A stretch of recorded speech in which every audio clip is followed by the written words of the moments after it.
Je suis très heureux encore de vous retrouver dans cette troisième vidéo. Alors, dans cette vidéo, nous allons découvrir le module d'analyse d'état. Alors, je me présente encore une énième fois pour ceux qui me retrouvent dans cette troisième vidéo. Je suis Gédéon Erwin Kishi, étudiant à la faculté polytechnique à l'université de Kinshasa. Alors, l'analyse d'état est au cœur de l'application Control 6 Lab. Commençons par une petite ou une brève explication, même si ce n'est pas un cours. Alors, un système dynamique peut être représenté sous forme d'un modèle d'état. Alors, la matrice A décrit la dynamique interne du système. La matrice B décrit comment les entrées influencent l'état. La matrice C décrit comment l'état se projette sur la sortie. La matrice D représente une transmission directe de l'entrée vers la sortie. Mais souvent, cette matrice, elle est nulle.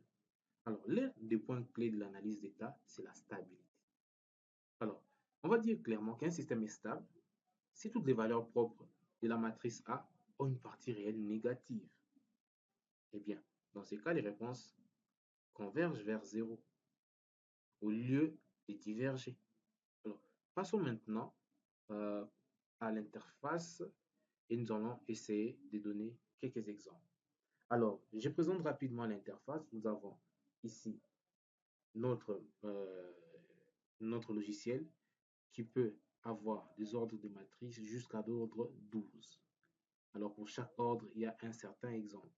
Nous avons le bouton exemple, rafraîchir, et ici, les boutons action pour charger, pour vérifier la matrice, pour afficher les pôles. Alors, on va chercher un exemple simple avec une matrice d'ordre 2. La matrice d'ordre 2.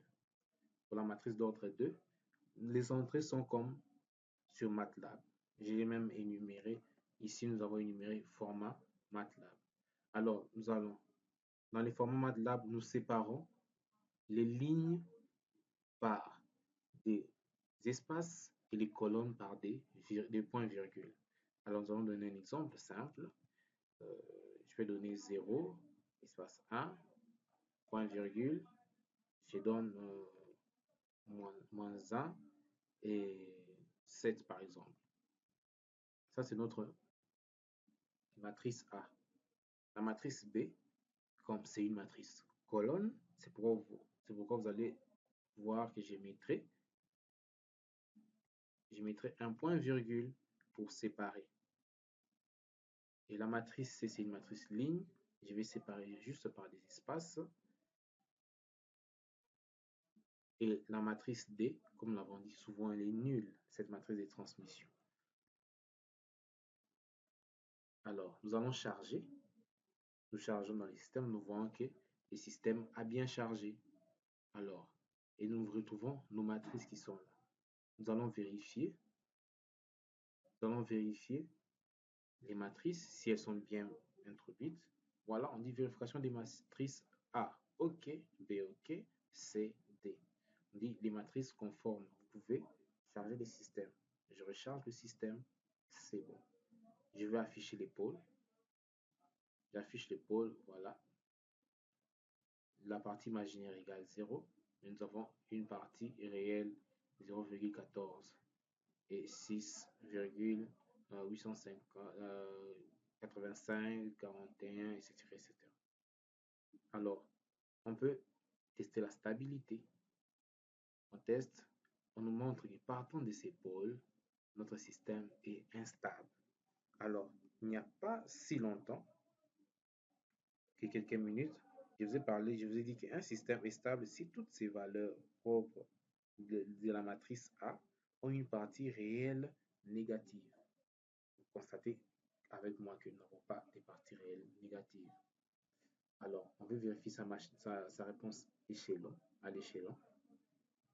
On remarque que voilà la courbe que nous avons.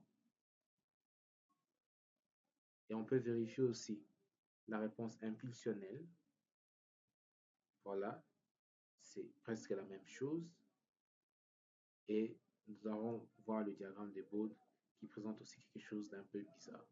Alors, pour les interprétations et autres, je crois que ça y est, dans les livres, vous allez venir dans Aide, GA, cours ainsi que tutoriel. Si vous avez besoin même d'un peu de théorie, si vous avez besoin de pousser un peu plus loin. Alors, nous allons changer d'ordre. Je vais rafraîchir. Nous allons changer d'ordre. Nous allons passer même à l'ordre 3. Et je donne on trouve un exemple stable. Alors, on va vérifier les matrices. Elles sont bonnes. Nous chargeons ces matrices. Alors, on affiche les pôles. Première des choses, nous remarquons que nos pôles sont négatifs. C'est-à-dire, la partie réelle, elles sont négatives. Cela déjà nous donne une intuition sur ce que nous verrons par la suite. Alors, après avoir affiché les pôles, on va tester la stabilité. Bingo, on nous dit que le système est stable. On vérifie la réponse à l'échelon. Voilà notre réponse à l'échelon. Voilà notre réponse à l'échelon. On va vérifier la réponse impulsionnelle. Voilà notre réponse impulsionnelle. Vous voyez? Et le diagramme de Bode donnera quelque chose aussi de presque similaire. Alors, voici ce que nous avons présenté pour ce module vraiment pratique et qui est au cœur de notre application, le module d'analyse d'état. Alors, je vous laisse maintenant et nous nous retrouvons sur la vidéo où nous allons parler de la commandabilité. Je vous remercie.